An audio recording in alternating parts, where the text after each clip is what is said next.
성경은 우리 인생을 가리켜서 나그네 인생이라 이렇게 말씀을 합니다. 베드로서에 보면은 사랑하는 자들아 나그네와 행인 같은 너희에게 권하노니 이렇게 말을 했어요. 우리를 가리켜서 나그네와 행인이라. 행인은 뭡니까? 지나가는 사람이죠. 이거는 구번역입니다. 지금 번역은 다르게 나와 있는데 저는 구번역이 좋아서 구번역을 인용합니다. 가끔 왜 성경을 틀리게 쓰냐 그러는데 그렇게 보지 마시고 뭘 써도 괜찮아요. 번역본은 많으니까요. 그래서 나그네와 행인 같다 이렇게 말씀을 하세요. 목적을 향해 나아가는 것이죠. 머무는 사람이 아닙니다. 이곳에 머무는 것이 아니라 지나가는 사람이 우리 인생이라는 거예요. 그런데 그 나그네 길이 어떤 나그네 길이냐? 유람하고 관광하는 나그네 길이 아니라 경주자라 이렇게 말씀을 합니다. 경주자라. 히브리서 12장 1절에 보니까 이러므로 우리에게 구름같이 둘러싼 허다한 증인들이 있으니 모든 무거운 것과 얽매여 계신 죄를 벗어버리고 인내로서 우리 앞에 당한 경주를 하며 이렇게 말을 했어요. 우리의 나그네 길은 관광하는 나그네가 아니고 경주하는 나그네랍니다. 무엇을 위해서? 상을 위해서. 운동장에서 다름질하는 자들이 다 달릴지라도 오직 상을 받을 사람은 한 사람인 줄을 너희가 알지 못하느냐. 너희도 상을 받도록 이와 같이 뭐하라 그랬어요? 다름질하라. 그래서 우리 성도는 나그네 길인데 그 길이 걸어가는 길이 아니라 경주하는 길이에요. 언제까지? 저 하나님 나라에서 상을 쓸 때까지, 면류관을 쓸 때까지 달려가는 인생이랍니다. 그래서 이 인생길을 끝까지 달리고 끝까지 성공한 사람은 이렇게 얘기하죠. 우리 예수님 뭐라 그러셨어요? 다 이루었다 그랬어요. 참 대단한 고백 아닙니까? 너무나 부러워요. 다 이루었다. 소크라테스는 뭐라 그랬어요? 친구여, 내가 누구에게 닭을 한 마리 빌렸는데 대신 좀 갚아주게. 못 마친 게 있어요. 근데 예수님은 다 이루었다. 그 예수님을 본받아 살았던 바울은 뭐라 그랬습니까? 나는 선한 싸움을 싸우고 나의 달려갈 길을 다 마치고 믿음을 지켰으니 이제부로는 나에게 의의 면류관이 예비되었다라고 고백을 하죠. 달려갈 길을 다 마치고 믿음을 지켰다. 얼마나 멋진 고백이에요. 여러분, 우리가 인생의 다름질을 다 마치고 하나님의 나라에 갈 때 이 바울의 고백이 저와 여러분의 고백이 될 수 있기를 주님의 이름으로 축원을 드립니다. 자, 그럼 오늘 여러분들에게 제가 말씀드릴 내용이 바로 이것입니다. 어찌하면 우리도 바울처럼 저렇게 달려갈 길을 다 마쳤다, 믿음을 지켰다라고 이야기할 수 있는 삶을 살 수 있을까? 저는 그 비결이 히브리서 12장에 있다고 말씀을 드리고 싶어요.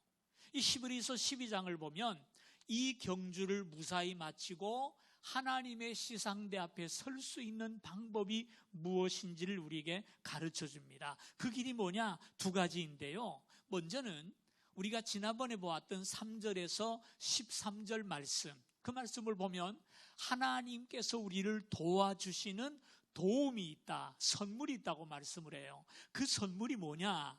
징계라 그랬죠, 징계. 근데 우리나라 말에는 징계라고 번역을 했지만 그것은 형벌을 얘기하는 것이 아니라 교육, 훈련, 연단을 이야기한다. 원어를 보면 그렇게 나와 있다고 말씀을 드렸어요. 하나님께서 우리로 하여금 이 땅에서 늘어지는 자가 아니라 강한 자가 되어서 세상을 이기고 면류관 쓰기까지 갈 수 있도록 우리를 훈련시키신답니다. 훈련시키신다. 그것이 하나님께서 우리에게 주시는 선물이에요. 손흥민 선수가 유럽의 축구르기가 쉬는 동안에 우리나라 들어와가지고 해병대 입대해가지고 훈련을 받았어요. 해병대 훈련 얼마나 힘듭니까? 정말 힘들거든요. 그 훈련을 받았는데 졸업할 때 1등으로 수료를 했대요. 손흥민 선수가. 어떻게 1등을 했을까? 그 친구는요, 축구 선수니까 맨날 훈련을 한대요. 뛰는 훈련, 차는 훈련, 막 뒹구는 훈련, 맨날 훈련을 하니까 해병대가 아무것도 아닌 거예요. 해병대 훈련 아무것도 아니에요. 거기 가서 1등을 하더라고요. 우리 신앙생활도 그런 것 같아요. 그래서 조금만 시험이 오면 그저 넘어지고, 역경이 오면 주저앉고 못 살겠다고, 그거 내 잘못이에요. 내가 평소에 얼마나 훈련 안 받고 게을렀으면 그 꼴이 됩니까? 지난주부터 우리가 새벽기도 하는데, 새벽기도 왜 합니까? 그 좋은 시간에 잠 좀 자지. 왜 합니까? 물론 응답받을 기도 제목도 있지만요, 새벽마다 늘 나와서 기도하세요. 그러면 손흥민처럼 돼요. 웬만한 역경이 와도 능력을 나타내서 넉넉히 이길 줄로 믿습니다. 하나님께서 원하시는 자녀는 그런 자녀지, 그저 맨날 시험 들고 울고 짜는 사람 아니에요. 하나님 앞에 강간 성도가 되기를 주님의 이름으로 축원합니다. 그 다음 두 번째는 14절 말씀부터 끝절까지인데, 오늘 중간까지만 읽었습니다만은요, 14절부터 끝절까지의 내용은 우리가 할 일이 있답니다. 하나님께서 우리를 연단시키는 것도 있지만 우리 스스로가 해야 할 몫이 있다는 겁니다. 그게 뭐냐? 본문을 보면은 4가지를 얘기해요. 첫째는 모든 사람과 더불어 거룩함과 화평함을 따라가라고 말을 해요. 모든 사람과 더불어 화평함과 거룩함을 따르라. 이것이 없이는 아무도 주를 보지 못하리라. 여러분, 평생 열심히 믿음으로 살았는데 심판대 앞에 섰을 때 예수님이 나는 너를 도무지 알지 못하노라, 나를 떠나가라 그러면 어떻게 되겠어요? 주님을 보지 못한대요. 어떤 사람이 봅니까?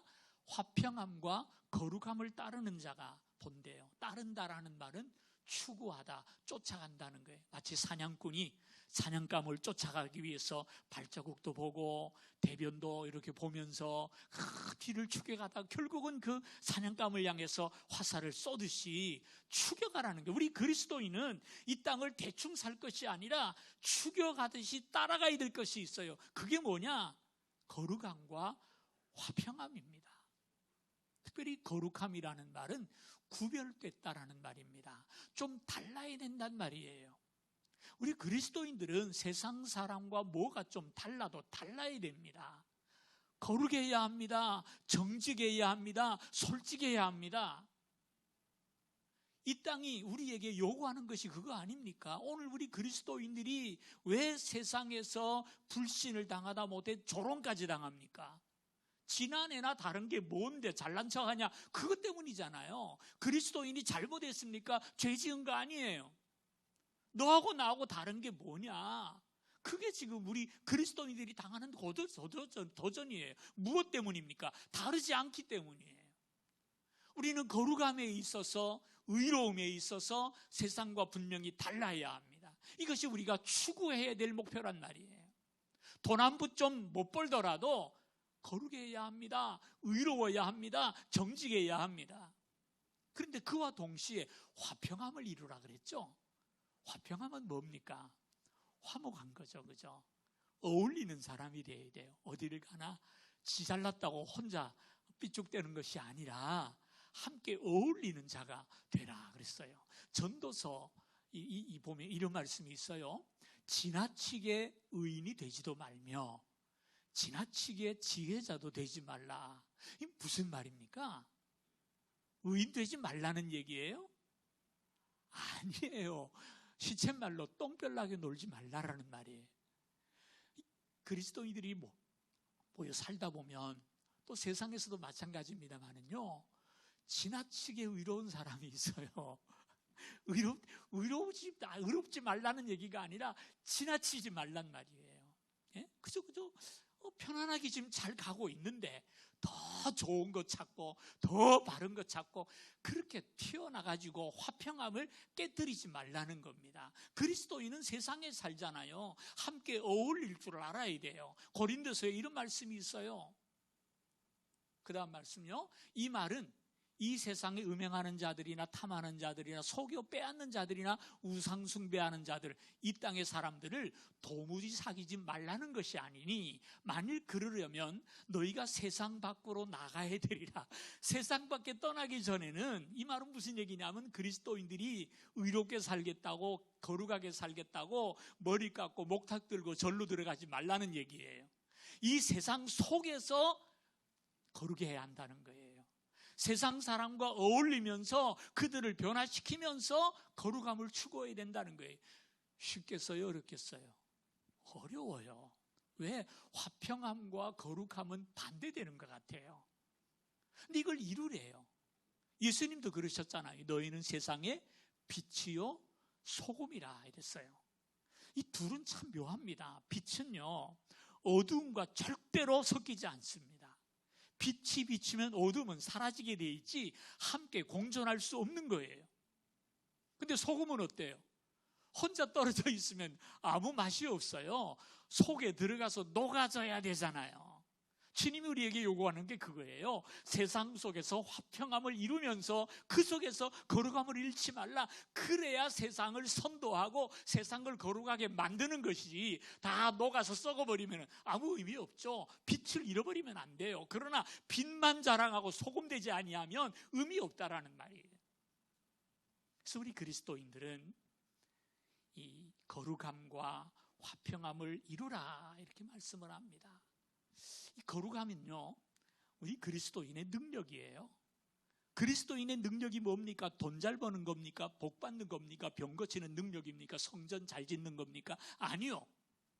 거룩함이 우리의 능력이에요. 거룩함이 무슨 힘입니까? 보세요. 요즘 그 N번방 사건인가요? 아이고 순진한 우리 여학생들이 그만 거기에 빠져가지고 노예가 돼가지고 별일을 다 했더라고요.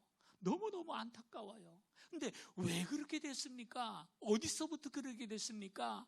조그만 용돈 몇 푼 돈을 벌려고 사진 한번 찍어 보냈다가 요거 공개한다, 요거 인터넷에 띄운다, 요 말 때문에 거기에 코가 껴가지고 평생 끌려다니면서 노예 생활하잖아요. 우리 그리스도인이 하나님의 자녀가 왜 세상에서 죄악의 노예가 되어 살아갑니까? 조그만 실수 때문이에요. 거룩함이 깨어질 때 우리의 능력이 깨어지는 거예요. 큰 제방에 작은 구멍이 그 제방을 무너뜨리잖아요. 그러니까 우리의 거룩함을 지켜야 될 이유가 바로 여기에 있는 것입니다. 거룩함을 지키기 위해서 우리가 교회에서 해야 할 일이 있어요. 어찌하면 이 거룩함과 화평함을 지킬 수 있느냐? 두 번째 말씀은요, 서로를 살피며 격려하라 그랬어요. 서로를 살피며 격려하라. 은혜에 이르지 못하는 자가 없는가? 혹시 우리 가운데 쓴뿌리가 나지는 않았는가? 혹시 우리 가운데 한 그릇 음식을 위해서 장자의 명분을 판 에서와 같은 사람은 없는가를 살피라는 겁니다.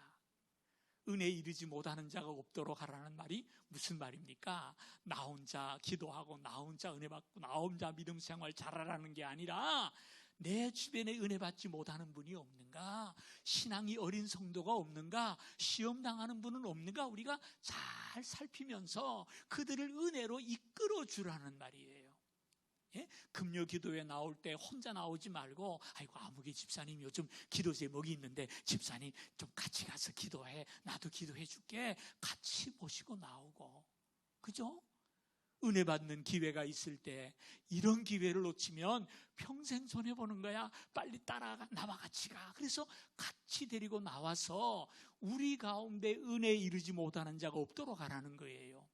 쓴뿌리가 나지 못하게 하라 그랬는데 쓴뿌리가 뭡니까? 잘못된 신앙, 허무한 이야기들, 신천지와 같은 이단 신앙이 교회에 들어오지 못하도록, 싹이 나지 못하도록, 또 근거 없는 헛된 말을 통해서 성도와 교역자와 성도와 성도를 이간질하는 이런 말이 일어나지 아니하도록 우리가 살펴야 되겠다라는 말이에요. 살펴야 되겠다. 그래서 그 쓴뿌리는 결국 공동체를 더럽히는 거예요. 공동체를 우리가 지켜가라는 것입니다. 이번 코로나 사태에 참 불행할 일이 많은데요, 감사한 것도 있더라고요. 교회 안에 섞여 있는 이 신천지가 다 뽑히는 것 같아요. 요즘 신천지는요, 교회 간판에다가 신천지를 안 쓰고 무슨 교회 해놓고는요, 우리 합동측 마크 딱 갖다 붙이고 살아요. 이 사람들 이상한 사람들이에요. 대구에 그런 교회 많았는데 이번에 다 뿌리 뽑혔어요. 다 공개가 돼버렸잖아요. 하나님이 언젠가는 다 뽑을 날이 있을 줄로 압니다. 쓴뿌리가 되지 않도록 조심하기를 바랍니다. 세 번째는 에서와 같이 망령된 자가 일어나지 않도록 하라 그랬어요. 에서와 같이 망령된 자가 일어나지 않도록 하라. 에서와 같이 망령된 자는 누구를 얘기하는 겁니까? 배부름을 위해서 축복의 약속을 팔아버린 사람, 다시 말해서 동생 야곱에게 팥죽 한 그릇 얻어먹으려고 축복권, 장자권을 팔아먹는 자를 망령되다 그랬어요. 거룩함과 속된 것을 구별하지 못하는 세속주의자예요. 참 안타깝죠. 에서는 육신의 만족을 위해서 영원한 약속을 팔아버렸어요. 성경은 그런 사람을 망령된 자래요. 망령되다가 뭡니까? 영이 망한 사람이 망령된 자예요. 여러분, 이런 사람이 되지 않기를 주님의 이름으로 축원을 드립니다. 누가 망령된 자입니까? 하나님의 일을 세속적으로 하려는 사람이 망령된 자예요. 목사님들 중에서도요, 사업을 하다가 목회를 하시는 분들을 간혹 보면 사업적인 수단으로 목회를 하는 분이 있어요.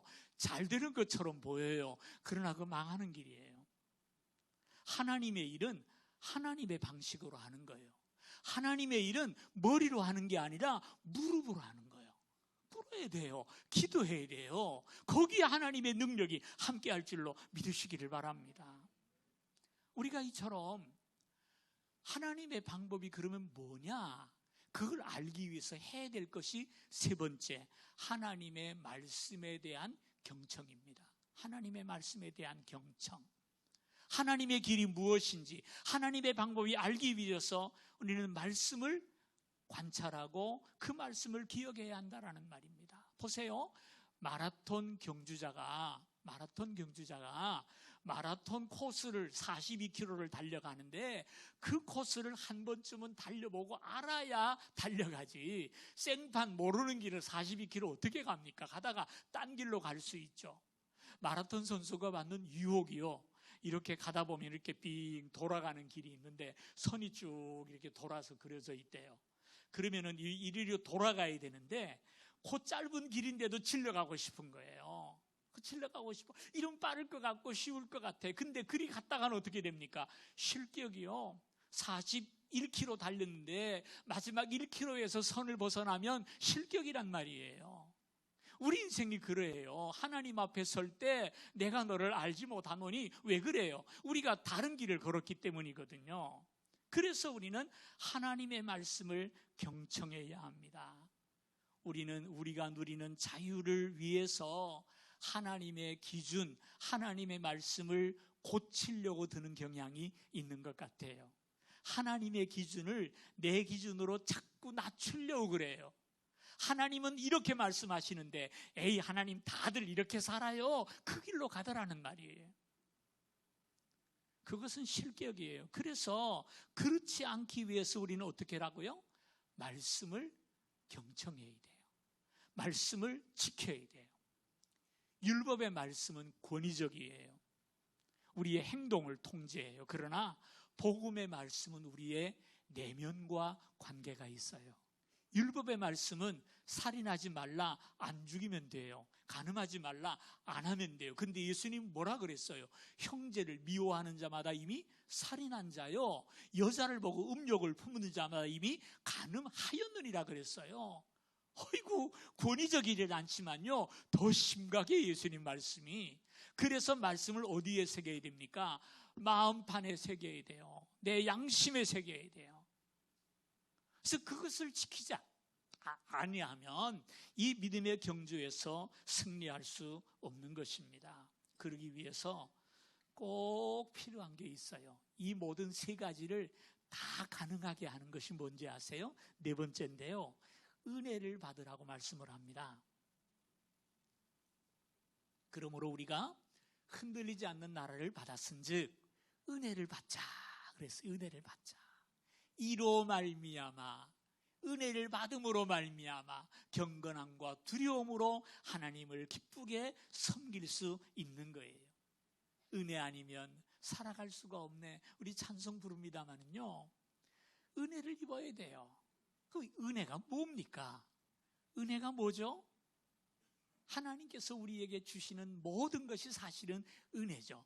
우리가 숨 쉴 수 있는 것, 먹을 수 있는 것, 일할 수 있는 것, 예배하는 것 다 은혜예요.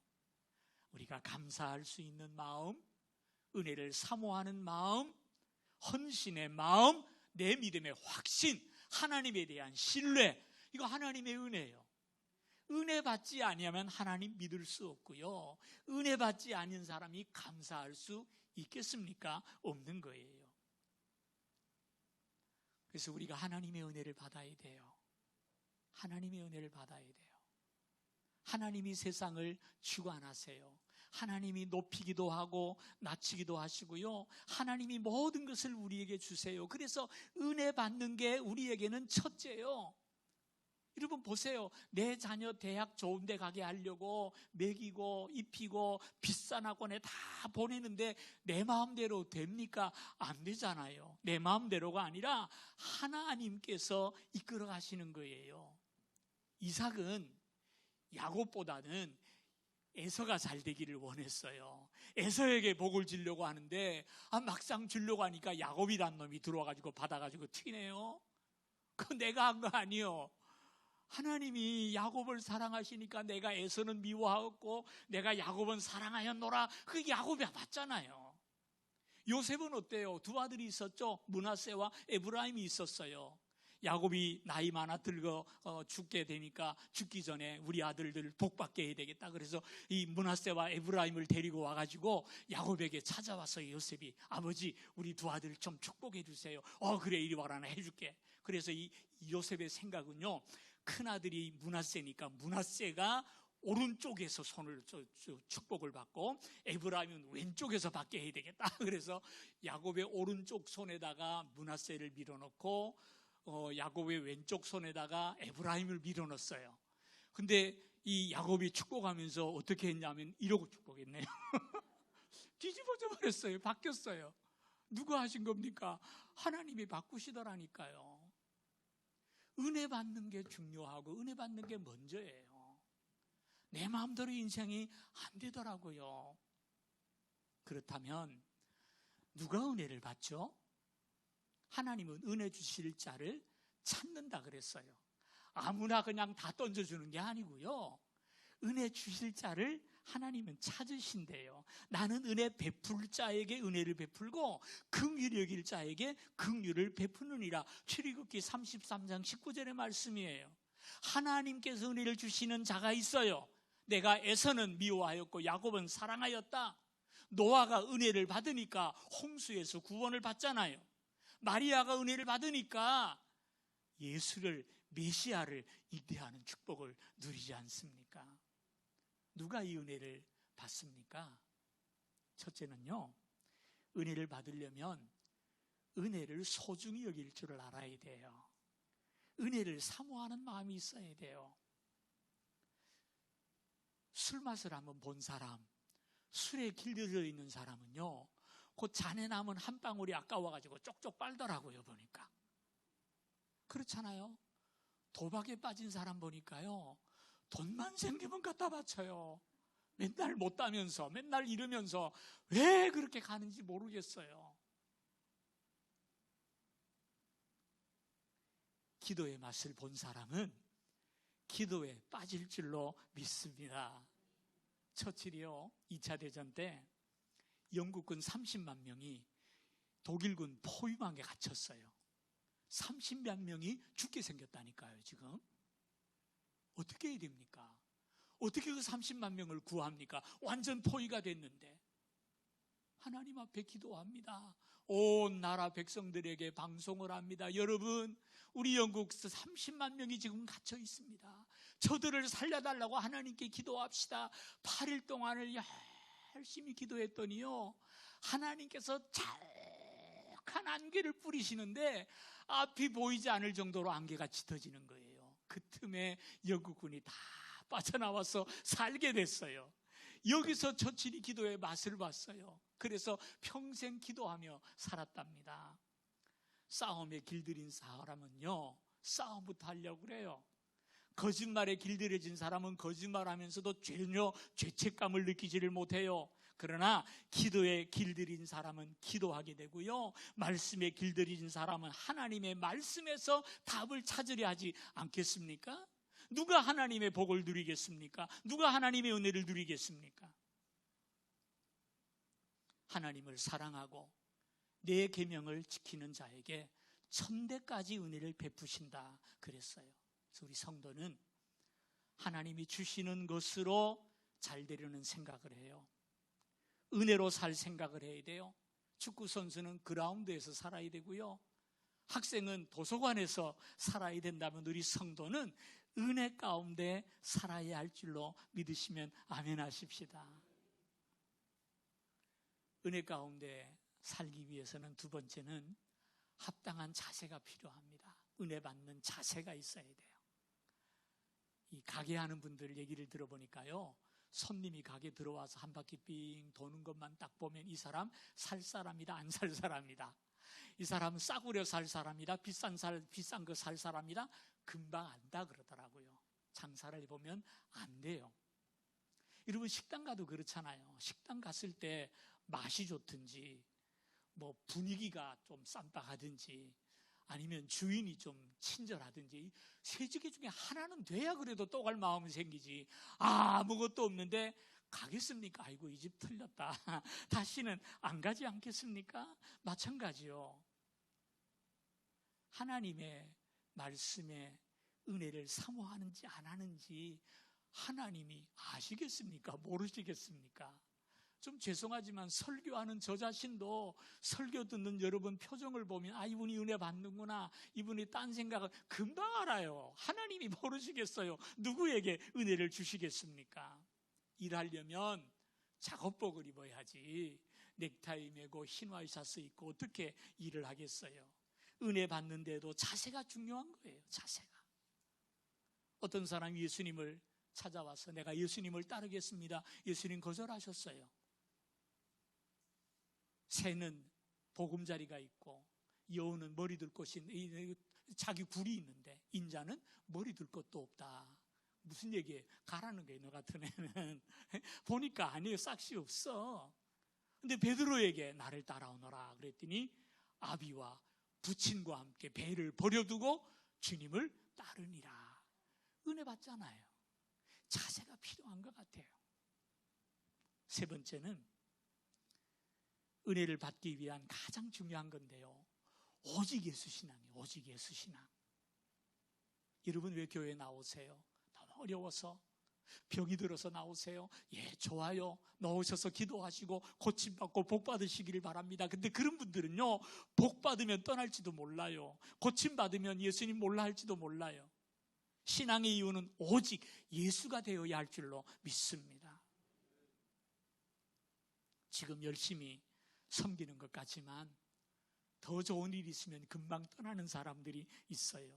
그거 안 되라는 거예요. 오직 예수 신앙. 오직 예수 신앙. 여러분, 세상에 내가 실망하고 좌절할 때 나를 위로해 줄 사람이 몇 사람이나 있겠어요? 아이고, 내 술 한잔 살게. 술 먹고 잊어버려. 그것까지는 할 수 있어요. 그러나 진정한 위로를 줄 수 없고 참된 해결을 우리에게 줄 수 없잖아요. 참된 위로와 영원한 도움은 주님께로부터만 오는 줄로 믿습니다. 우리를 참으로 위로해 주시고 우리를 영원한 나라로 인도하실 분은 오직 예수뿐이세요. 그러므로 예수님만 사랑하고 예수님만 바라보고 두 마음 품지 말아야 돼요. 마리아와 마르다 집에 예수님이 오셨어요. 12제자가 따라왔어요. 합이 몇 명이에요? 13명이에요. 마르다가 탁 보니까 13명이 들어와요. 야, 이거 뭘로 다 먹이냐? 큰일 났다. 부엌으로 가가지고 열심히 지지고 볶고 바빠요. 근데 마리아는요, 예수밖에 안 보였어. 12명이 안 보여. 예수님만 보여요. 얼른 방으로 모시고 가서 예수님 말씀 듣느라고. 얼마나 좋은 기회냐. 그 말씀을 들으려고. 왜? 그 눈에 예수님밖에 안 보였다니까요. 여러분, 주님을 섬기고 믿음 생활하면서 엉뚱한데 한눈 팔지 말기를 바라요. 예수님 바라보세요. 예수님 사모하세요. 주님만이 우리에게 답이 되시고 주님만이 나의 모든 것인 줄로 알고 주님께 매달릴 때 주님으로부터 우리에게 은혜가 부어질 줄로 믿습니다. 사랑하는 성도님들, 은혜를 받으십시다. 주님은 우리의 모든 것이요, 하나님만이 우리를 살게 할 줄로 믿습니다. 이 믿음을 가지고 은혜를 구하자고요. 내게도 은혜를 주시옵소서. 은혜를 입어야 살겠습니다. 내 가정에 은혜를 주옵소서. 내 사업을 운영할 수 있는 지혜의 은혜를 내려 주시기를 원합니다. 내 심령에 성령의 은혜를 부어 주시옵소서. 은혜를 입을 때 우리가 살 수 있고요, 은혜를 입을 때 하나님의 능력이 우리와 함께 할 줄로 믿습니다. 사랑하는 성도님들, 은혜 아니면 살아갈 수가 없는 줄로 믿으시면 아멘 하십시다.